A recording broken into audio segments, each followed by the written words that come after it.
A paz do Senhor, povo de Deus, que a graça do Senhor Jesus esteja sobre cada um de vós. Me chamo Israel Lucas e servimos a Deus como pastor auxiliar na Igreja Evangélica Assembleia de Deus, aqui em Caxias, no estado do Maranhão. O nosso pastor presidente é o pastor Caetano Jorge Soares. E para a glória de Deus, nós iremos dar continuidade nas ministrações da Escola Bíblica Dominical, a primeira revista do ano de 2022, revista de adultos que tem como tema a supremacia das Escrituras, a inspirada, inerrante e infalível Palavra de Deus. E hoje já chegamos na lição de número 11, o tema é Lucas Atos, o modelo pentecostal para hoje. O texto áureo se encontra em Atos capítulo 2, verso 4 e nos ensina o seguinte: e todos foram cheios do Espírito Santo e começaram a falar em outras línguas, conforme o Espírito Santo lhes concedia que falassem. A verdade prática diz: a atividade do Espírito Santo e suas implicações na vida cristã são o padrão bíblico adotado pelo crente pentecostal. Como diz um certo autor, as histórias da Bíblia, Atos, Lucas, por exemplo, são as nossas histórias. Não é algo que ficou restrito ao passado, não é simplesmente um modelo da igreja primitiva, mas de todos aqueles que creem na palavra de Deus como verdade absoluta. E na lição de hoje, nós vamos, de fato, introduzir, aprendermos mais um pouco nessa doutrina que é tão enfatizada no movimento pentecostal clássico, especialmente nas Assembleias de Deus, ok? Esse é o nosso intuito, o nosso sentido. O querido irmão que ainda não conhece essa doutrina, temos aqui alguns irmãos que nos acompanham que são de outras denominações, nunca entenderam a questão do batismo do Espírito Santo. Na lição de número 11, você que nos acompanha aqui no canal do YouTube, nós iremos tratar sobre o batismo no Espírito Santo, a ousadia, o poder, a capacitação, a distinção que tem da regeneração e bem como o uso das línguas estranhas, a função da evidência inicial, conforme exposto na nossa declaração de fé. Ok? Esse é o nosso intuito, que o querido irmão e irmã seja edificado e venhamos juntos a crescer na graça e no conhecimento de Deus. Louvado seja o Senhor. Pois bem, vamos lá. O primeiro tópico, o Evangelho de Lucas, o Espírito Santo no ministério de Cristo. Primeiro subtópico, o Espírito no Evangelho, o Espírito e o batismo de Cristo, o Espírito e a tentação de Cristo e o Espírito Santo e a missão de Cristo. São os subtópicos do tópico de número 1. A primeira coisa que nós iremos enfatizar não é simplesmente o que está contido na presente lição. O querido irmão pode acompanhar e pode, de fato, aprender conforme o autor organiza a lição. Eu quero ler com vocês Lucas, capítulo de número 4, versículo 16 até o versículo de número 19. A palavra de Deus diz assim: Jesus foi para Nazaré, onde havia sido criado. Num sábado entrou na sinagoga, segundo o seu costume, e levantou-se para ler.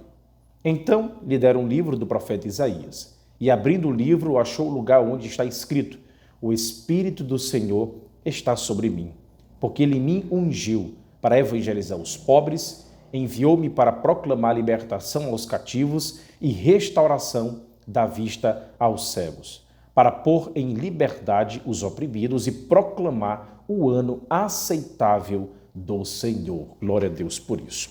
Robert Menzies destaca em seu livro Pentecostes que essa história é a nossa história, que esse sermão de Jesus Cristo em Nazaré, ele é paradigmático, ou seja, é um modelo para o Evangelho de Lucas. Todos os principais temas que serão mostrados no Evangelho são prenunciados aqui, em Lucas capítulo 4, verso 16 e verso 19. Ou seja, a obra do Espírito Santo, a universalidade do Evangelho, a graça de Deus e bem como a rejeição de Jesus Cristo. Jesus aqui no sermão de Lucas capítulo 4, verso 16, ele lendo Isaías 61, ele cita de fato essa profecia e faz um esclarecimento quanto ao cumprimento desta profecia. Naquele momento, ele nos fornece vislumbres sobre a natureza de Jesus Cristo e bem como a sua missão. Ou seja, é uma passagem modelo para o nosso Senhor no ministério de Jesus Cristo. É uma passagem que, de fato, é um paradigma que vai nortear todo o Evangelho de São Lucas nos demais capítulos e bem como em Atos. As coisas elas se tornam mais interessantes ao meditarmos mais a fundo essa passagem, quando nós percebemos a mesma habilidade do escritor e médico amado Lucas ao construir sua narrativa da mesma forma quando nós lemos em Atos capítulo 2, verso de 14 até o verso 41. Observe que existem semelhanças, similaridades do texto de Lucas capítulo 4, verso 16 até o 19, e bem como Atos capítulo 2, do 14 ao 41. Muitas coisas se assemelham ao sermão de Jesus em Nazaré. Se não vejamos, no sermão de Jesus ele cita uma profecia do Antigo Testamento, Isaías capítulo 61, verso 1 e 2. No sermão de Pedro, lá em Atos capítulo 2, ele cita uma profecia de Joel capítulo 2, verso 28 ao 32. Ou seja, duas profecias do Antigo Testamento citadas no começo da narrativa de Lucas. Ele, de fato, escolhendo, categorizando aquilo que nortearia a sua narrativa no Evangelho, bem como no livro de Atos. Jesus ele disse que a profecia estava se cumprindo. Você pode observar lá em Lucas capítulo 4, verso de número 16, 18, Jesus falando sobre a profecia se cumprindo naquele momento. Ele lendo Isaías capítulo 61. E Pedro também assim faz. Quando você compara Atos capítulo 2, verso de número 17, 18 e 19, você vai perceber que Pedro também disse que uma profecia do Antigo Testamento estava se cumprindo, a de Joel capítulo 2, verso de número 28. Agora, qual a conclusão que nós chegamos com essas similaridades dessa forma como Lucas maneja aí e categoriza os seus escritos? Assim como Jesus, ele foi ungido com o Espírito Santo para cumprir a sua promessa, a sua chamada profética, assim também os discípulos de Jesus foram ungidos como profetas dos fins dos tempos para proclamar a palavra de Deus. É basicamente essa mensagem, esse entendimento dentro da construção da teologia bíblica que queremos chegar a essa conclusão, ok? E além disso, Lucas, guiado pelo Espírito Santo, ele faz uma adição instrutiva, duplicando a palavra profetizarão em comparação com Joel capítulo 2, verso de número 28, que é repetido em Atos capítulo 2, verso 17 e também no verso 18. Lucas aqui ele enfatiza que o Espírito Santo vem como fonte de inspiração profética e esse tema ele dominará, norteará e guiará toda a sua narrativa. O Espírito Santo ungindo Jesus Cristo no começo do seu ministério e bem como os discípulos no começo do seu ministério para proclamar as boas novas do Salvador. Simplesmente Lucas, ele declara que a igreja dos últimos dias tem de ser uma comunidade de profetas e que o Espírito Santo, que ungiu o próprio Senhor e Salvador Jesus Cristo, os seus discípulos, ele também irá capacitar a igreja para, com ousadia, proclamar a mensagem de Cristo. Então, essa é a tônica principal do Evangelho de Lucas e bem como o seu volume 2, o livro de Atos, que demonstra o crescimento da igreja primitiva com a ousadia e o poder do Espírito Santo. Olha como isso é interessante. Deixe claro e demonstre esses paralelos aí de Lucas capítulo 4, verso 16 em diante, bem como de Atos capítulo 2, verso de número 14 em diante. Aqui na narrativa de Lucas, nós também fazemos um paralelo da experiência de Jesus no Rio Jordão e dos discípulos no dia de Pentecostes. Observe, ambos ocorreram no início das suas respectivas missões. É a primeira característica. Segundo, ambos se centralizam na vinda do Espírito Santo. E terceiro, ambos são descritos como unção profética. É interessante nós notarmos isso. Jesus aqui, ele é o profeta final, sendo o modelo para todos os seus seguidores. Jesus Cristo é o modelo, é o paradigma daquele que, ungido pelo Espírito Santo, proclama o dia do seu reino. Jesus, ele é o profeta final, sendo o modelo, o paradigma para os seus seguidores, ok? Robert Menzies ainda destaca em seu livro, assim como a experiência de Jesus no Rio Jordão, relacionada ao Espírito Santo, ela serve de modelo para os discípulos no dia de Pentecostes, também a experiência dos discípulos no dia de Pentecostes serve de modelo para os cristãos subsequentes, para a igreja, para todos nós. Então, simplesmente Lucas não estava retratando fatos, atos, ou muito menos categorizando a história. Mas Lucas também, ele é reconhecido por teólogos bíblicos sérios comprometidos com a mensagem de Cristo, sem precedentes, sem pressuposições ou preconceitos, que de fato Lucas e Atos é um livro que também tem teologia, que também tem doutrina e nos ensina um modelo para a pregação no poder do Espírito Santo para todos aqueles que são sedentos da palavra de Deus, aqueles que não conhecem a mensagem de Cristo, não sabem o que são e o que Deus fez por eles. Então aqui nos é apresentado um modelo de pregação com ousadia, com capacitação eivado do Espírito Santo. Ok? Então, resumindo, o tópico de número 1, eu englobei aqui os 4 subtópicos. Nós aprendemos que a unção do Espírito Santo, ele esteve presente na vida do Senhor Jesus Cristo, capacitando-o a cumprir a missão para a qual Deus, o Pai, o ordenou, o havia enviado, ok? É basicamente esse o resumo daquilo que nós falamos e também o modelo dos discípulos, bem como da igreja subsequente. Segundo tópico, de uma forma bem sucinta, eu estou trazendo aqui alguns argumentos a mais para você levar em sala de aula. Eu quero ler com vocês João, capítulo 16, verso 7 e o verso de número 11. É o texto que eu quero ler para nós explicarmos o segundo tópico, que tem como título Atos dos Apóstolos, o Espírito Santo no ministério da igreja. E os subtópicos são o Espírito Santo em Atos, a promessa cumprida no Pentecostes e bem como a expansão da igreja. Vamos ver o que o evangelista João tem para nos ensinar. Ele diz: mas eu lhes afirmo que é para o bem de vocês que eu vou. Se eu não for, o conselheiro não virá para vocês, mas se eu for, eu o enviarei. Quando ele vier, convencerá o mundo do pecado, da justiça e do juízo.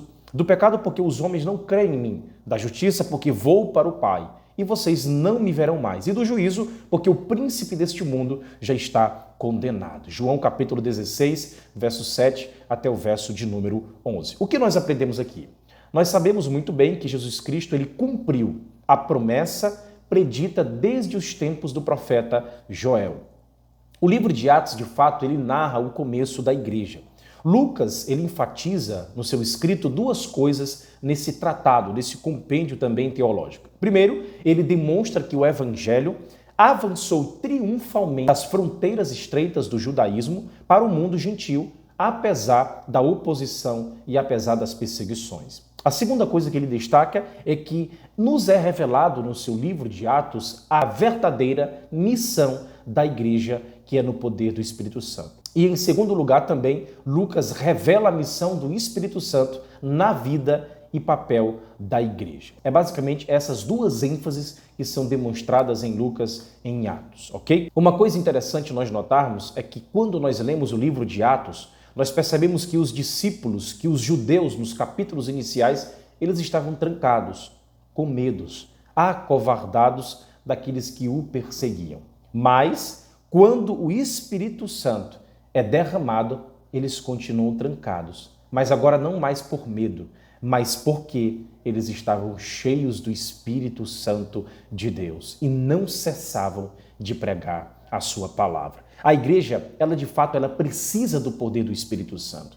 Assim como no Antigo Testamento, Moisés ansiava, desejava que todos tivessem o derramamento, o poder, a capacitação do Espírito Santo, lá em Números capítulo 11, essa promessa se realiza. Ela é cumprida na pessoa de Cristo quando envia o Consolador.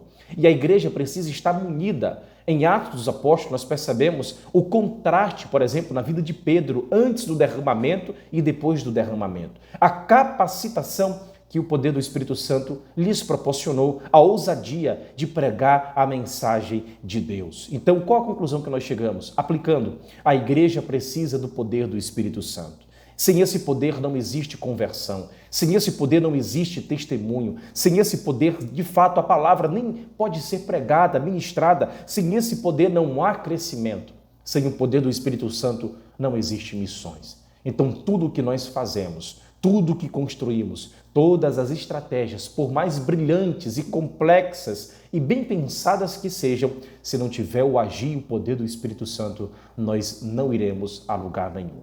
Então nós somos movidos pelo poder do Espírito Santo. De fato, é Ele que nos guia, de fato é Ele que nos instrui no que falar quando estamos diante das autoridades que querem nos confrontar. Então, de fato, Robert Menzies, no seu livro Pentecostes, ele deixa isso claro, que o modelo pentecostal de Atos da igreja primitiva também serve para a igreja odierna, serve para a igreja do hoje, do momento, ok?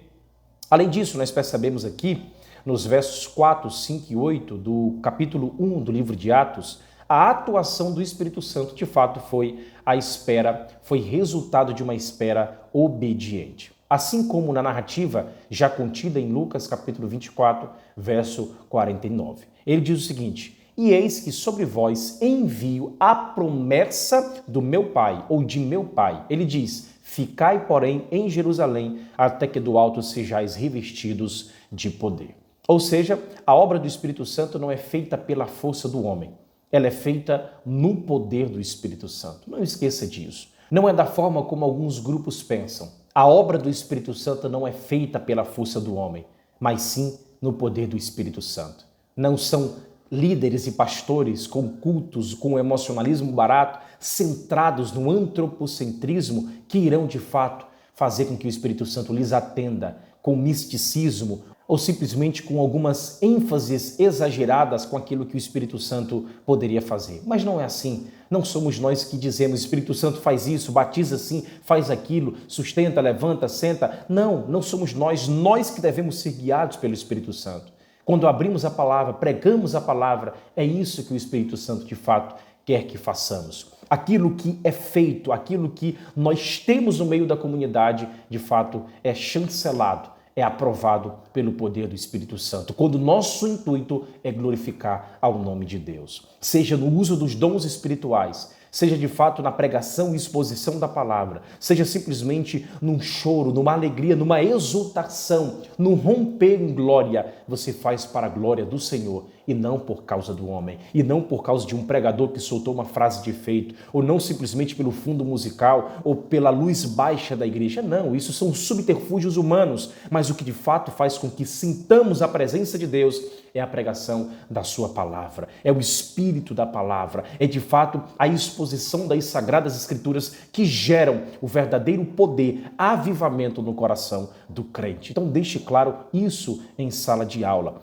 E esse, de fato, é um dos principais fatores de crescimento das Assembleias de Deus. Por quê? Porque nós entendemos que o Espírito Santo, além de nos regenerar, ele também nos capacita. Muitos sentem dificuldade, de fato, de entender a teologia bíblica de Lucas, porque simplesmente olham para essa teologia com as lentes de Paulo. Os reformadores, por exemplo, eles compilaram sua teologia sistemática nos ensinos de Paulo e colocaram Lucas não como teólogo, mas apenas como um historiador. Eles falaram, por exemplo, do Espírito Santo que regenera, do Espírito Santo que sela, do Espírito Santo que nos santifica, do Espírito Santo que habita em nós. Paulo, ele focou mais, de fato, na dimensão soteriológica, mas eles esqueceram que a teologia lucana, eles tratam de uma dimensão missiológica. Lucas, ele fala do Espírito Santo que dá impulso, que dá força, que dá capacitação, que dá ousadia, que dá poder, simplesmente para sermos testemunhas, né? Uma verdade, ela precisa ser esclarecida. Muitos querem buscar o poder do Espírito Santo simplesmente pautados em emocionalismo barato, em reteté, em falsas profecias, indo simplesmente atrás de pregadores famosos. Mas não é assim. A palavra de Deus, ela é tão maravilhosa que ela nos diz como nós obtemos esse poder. Leia, por exemplo, o verso de número 4 do capítulo 1 do livro de Atos, que você vai perceber como os discípulos de Cristo esperavam, como eles aguardavam essa promessa do derramamento do Espírito Santo. Eu vou ler para vocês,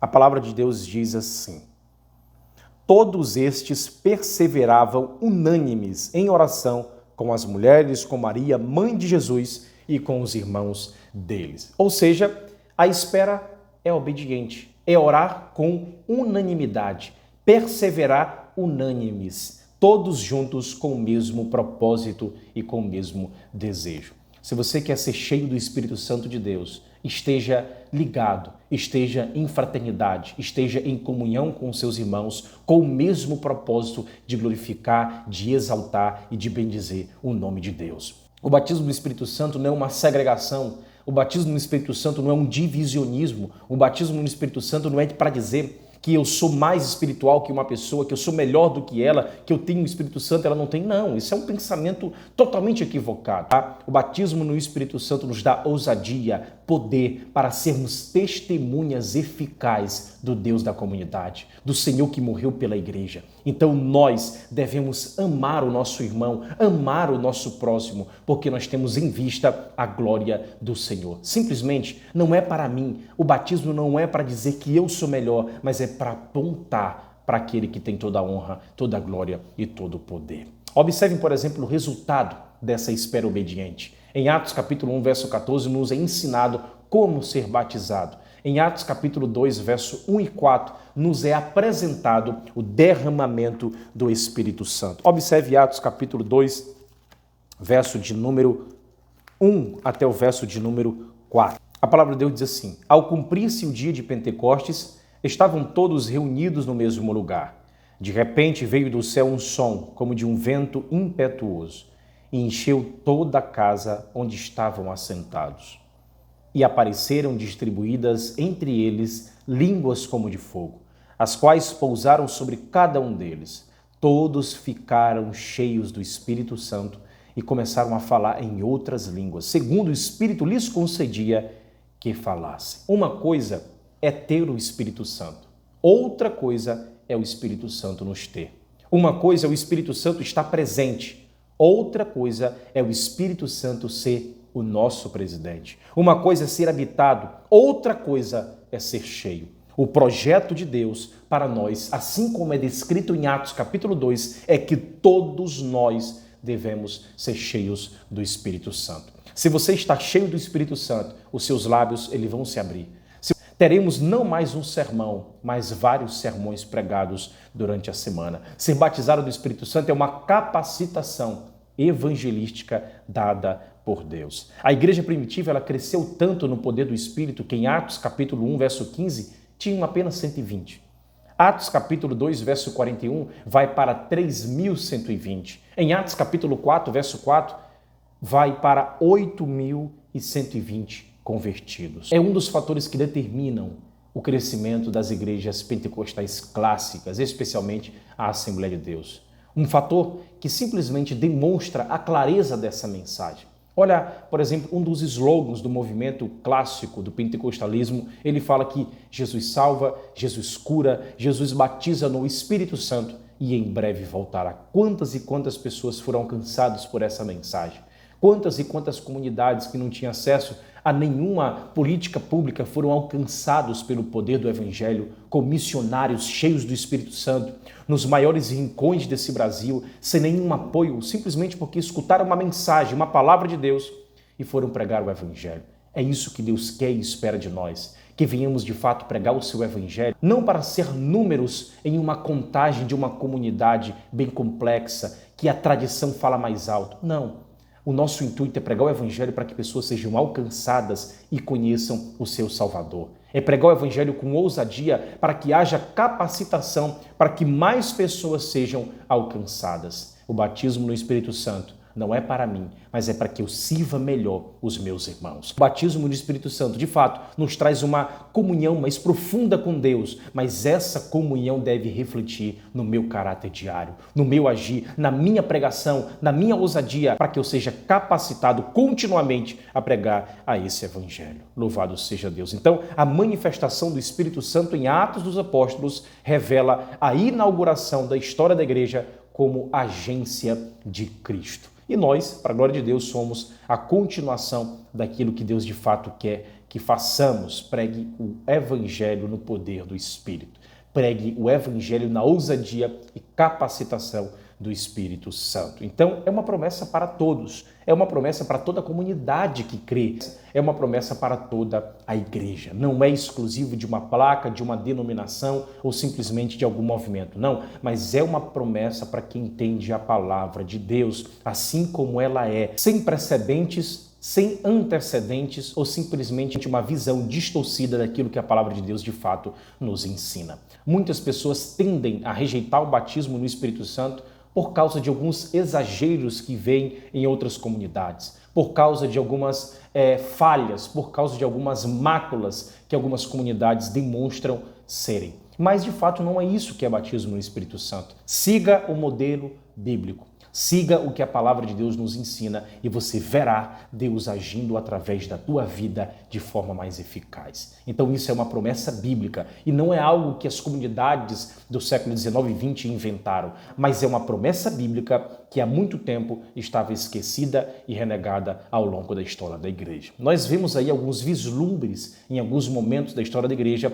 a respeito dessa capacitação. E isso é verdade, existem obras que falam sobre isso, mas em uma próxima oportunidade nós iremos tratar a esse respeito, ok? E outra curiosidade que desses fenômenos, somente o falar em línguas, ele se repetiu nos demais registros do livro de Atos. Você observa lá línguas como de fogo, em Atos capítulo 2, verso 3. Apenas a glossolalia ou glossolalia, como queira, de fato se repete no livro de Atos dos Apóstolos, nos capítulos subsequentes, ok? Então vamos lá, agora para o tópico de número 3, dando continuidade, um modelo pentecostal para a igreja de nossos dias, o revestimento de poder do alto, as línguas como evidência inicial e terceiro, a plenitude do Espírito Santo. A primeira coisa que devemos fazer aqui é definir, é conceituar o batismo no Espírito Santo. É simplesmente um revestimento de poder que diz respeito à capacitação do crente para pregar o evangelho e edificar a igreja. É basicamente isso, o batismo no Espírito Santo. Repetindo, é um revestimento de poder que diz respeito à capacitação do crente para pregar o evangelho e edificar a igreja, a eclésia, a comunidade. Todos que foram regenerados, justificados, ou seja, salvos pela graça, eles podem receber o batismo no Espírito Santo. Essa experiência, de fato, ela aprofunda mais a nossa comunhão com Deus, potencializa o nosso serviço no reino e permite caminhar em fervor na vida cristã. Assim, não confunda batismo no Espírito Santo com salvação, pois de fato são experiências distintas na vida do crente. Observe, por exemplo, que na Bíblia Sagrada você percebe a ênfase soteriológica de Paulo e a ênfase missiológica de Lucas, no Evangelho segundo escreveu o médico amado e bem como no livro de Atos. Observe que a ênfase são distintas, Alguns irmãos tradicionais aí que têm o pensamento mais galgado com o cessacionismo, eles tendem a unificar essas experiências. Mas de fato são experiências distintas. A regeneração tem a ver com o aspecto soteriológico, a mecânica da salvação, e a pneumatologia traz aí a lume, o esclarecimento também da ousadia do poder que tem a nomenclatura de batismo no Espírito Santo. Mas além disso, eu quero falar das terminologias que muitas pessoas podem confundir. Na Bíblia nós temos 3 tipos de batismo, observe isso. O primeiro é o batismo em águas, que é a imersão, é o batismo bíblico. Com relação ao Espírito Santo, são 2 batismos. Primeiro é o batismo com o Espírito Santo, que é a mesma coisa que batismo no Espírito Santo, que é basicamente o derramamento sobrenatural, E quem batiza, nesse caso aqui, é o próprio Senhor Jesus Cristo. Agora também temos o batismo pelo Espírito Santo, que é a conversão, é a imersão no corpo de Cristo. E quem batiza, nesse caso, é o próprio Espírito Santo, ok? Então deixe claro isso em sala de aula, 3 batismos, batismo em águas, imersão, batismo bíblico, batismo com, batismo no, que é a mesma coisa, que quem batiza é o próprio Jesus Cristo, é o derramamento de poder. E terceiro, o batismo pelo Espírito Santo, que tem a ver com a dimensão soteriológica, que de fato é a conversão, é a imersão no corpo de Cristo. Nesse último caso, quem batiza é o próprio Espírito Santo. Agora, outra coisa que nós devemos destacar é o propósito do batismo no Espírito Santo. Qual que é a finalidade? O propósito central do batismo no Espírito Santo é para o serviço divino, como, por exemplo, o poder para uma vida santa e eficaz, a pureza ou a santificação simbolizada pelas línguas de fogo, conforme Mateus 3,11, Atos capítulo 15, verso 8 e verso 9. Também o revestimento pleno do poder de Deus, como diz Atos capítulo 2, todos foram cheios do Espírito Santo. E por último, a proclamação ou testemunho de Cristo, conforme Atos capítulo 1, verso 8, que é concedido de várias formas pelo Espírito Santo, Segundo o Espírito lhes concedia que falasse. Então, basicamente, são esses os 4 principais propósitos ou finalidades do batismo com o Espírito Santo, ou no Espírito Santo, ok? Outra coisa que devemos destacar, é muito importante, é quanto ao recebimento e a evidência desse batismo no Espírito Santo.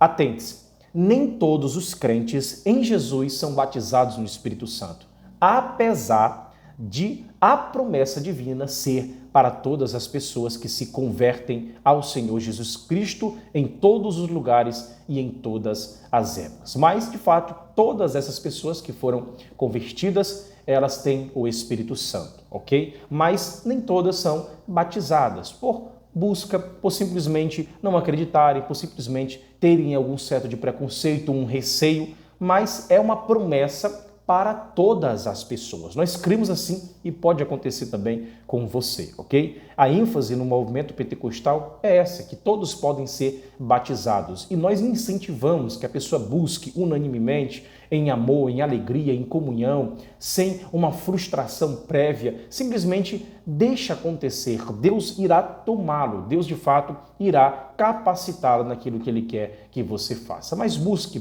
com amor, busque em vista a glorificação e não para a soberba ou egoísmo ou simplesmente para dizer que você é mais santo. Mas não esqueça, todos têm o Espírito Santo. Esse conceito antigo, né, que alguns irmãos tradicionais dizem, por exemplo, que a pessoa, os pentecostais dizem que quem não é batizado não tem o Espírito Santo, é uma inverdade, é algo muito antigo, é algo que não faz parte da realidade, porque nós aprendemos à luz da Bíblia que todos aqueles que foram convertidos por meio do Espírito Santo são habitados por Ele, ok? Então dizer que uma pessoa que não é batizada no Espírito Santo e dizer que ela não foi batizada pelo Espírito Santo é uma inverdade. Não significa que ela recebeu essa capacitação, essa ousadia, essa bênção daquele que o Espírito Santo pode conceder, como concedeu em Atos dos Apóstolos, capítulo 2, capítulo, por exemplo, de número 10, capítulo de número 8, capítulo de número 19. Mas a pessoa é salva em Cristo e também tem o Espírito Santo, ok? De acordo com Romanos, capítulo 5, verso de número 5. Mas além disso, há muita dúvida sobre essas outras línguas. O que foram essas línguas, né? De fato, o termo em grego é glossolalia ou glossolalia, elas são ininteligíveis, a evidência física ela é externa e inicial do batismo no Espírito Santo, conforme o verso 3 e 4 de Atos, capítulo 2. Mas não é só isso. Note que, por exemplo, a declaração de fé das Assembleias de Deus, ela diz que somente a evidência inicial, pois de fato a evidência desse batismo ela é contínua, ela continua na vida do crente com a presença especial do Espírito Santo. Como assim, pastor? Por exemplo, no fruto do Espírito, conforme Gálatas capítulo 5, verso 22, a manifestação dos dons espirituais, conforme 1 Coríntios capítulo 14, verso 1. Então, de fato, é apenas a evidência inicial, pois a evidência ela é contínua, ela continua na vida do crente, ok? E não é sinônimo de maturidade cristã, não esqueça disso. Maturidade cristã tem a ver com o fruto do Espírito, tem a ver com uma devoção ao Senhor Deus, com aquilo que Ele tem lhes equipado. Em línguas, por exemplo, os discípulos eles falavam das grandezas de Deus, lá no verso 11. Na casa de Cornélio, por exemplo, todos os ouviam falar em línguas e magnificar a Deus, né? Desses sinais que nós observamos em Atos capítulo 2, apenas o falar em línguas é repetido nos demais capítulos do livro de Atos, ok? Agora, ser batizado do Espírito Santo é o mesmo que ser cheio do Espírito Santo? Talvez seja uma pergunta que os seus alunos façam em sala de aula. A expressão cheio do Espírito Santo tem duas conotações, ok? Ou seja, tem conotações distintas. Por exemplo, em Lucas, em Atos, ele revela uma capacitação para o serviço. Já em Paulo, por exemplo, na carta aos Efésios, trata sobre questões de caráter e também da vida santa. Então, ser cheio do Espírito Santo em Lucas está relacionado ao serviço, à mordomia, enquanto que ser cheio do Espírito Santo em Paulo está implicitamente ligado com questões de caráter, de santidade e tem a ver com a condição do homem, perfeito? E isso está longe de ser uma contradição, há um verdadeiro complemento, pois como servir sem um caráter cristão? Não é verdade? Como manifestar os traços de Cristo e ainda permanecer inerte diante do serviço para o reino de Deus? O que deve ficar claro na mente dos leitores da Bíblia é que batismo no Espírito Santo ele pode ser associado a ser cheio do Espírito Santo em Lucas, mas não nas epístolas paulinas. Então nós percebemos aqui que são duas conotações distintas no que tange, no que se refere a ser cheio do Espírito Santo. Em Atos, escrito por Lucas, tem a ver com o serviço, com a capacidade de fazer algo em nome de Deus, e em Paulo tem a ver com questões de santidade, de caráter e com a posição do homem diante daquele que é santo. Mas eu pergunto para você, como viver uma vida com caráter e uma reputação ilibada, sem que você exerça esse caráter, essa reputação, essa vida santa com um serviço eficaz na presença de Deus? Vejamos homens e mulheres ao longo da história da igreja que foram ousados, homens santos, piedosos, movimentos aí extraordinários que de fato expandiram o reino de Deus ao longo da história da igreja. John Wesley, Moody, Jonathan Edwards, Mark Lloyd Jones, muitos e muitos homens e mulheres de Deus ao longo da história da igreja foram usados pelo Espírito Santo, capacitados para pregar o Evangelho. Os pioneiros da Assembleia de Deus, Daniel Berg e Gunnar Wingre, o próprio Charles Fox Parham, ali no século XX, no começo do século XX, com a ênfase também, estudando o livro de Atos no seminário em Topeka, Kansas. Então, tudo isso são ênfases que nós, de fato, vivemos e percebemos no nosso dia. A despeito dos exageros, não jogue a água e o bebê fora. Fique com o bebê, discirna aquilo de fato, o que é verdadeiro, o que é falso, e continue a tua jornada de acordo com o que a palavra de Deus nos ensina. Aqui não é algo inventado pelos homens, não é uma ilação, não é uma criação da mente humana tentando existir ou fazer com que o sobrenatural esteja ao seu serviço. Mas aqui é uma promessa bíblica que deve ser vivida por todos aqueles que amam a palavra de Deus. Repetindo, os pentecostais são o povo da Bíblia, porque de fato nós entendemos ela e vivemos assim como ela é. Glória a Deus. Deus te abençoe. Até a próxima lição.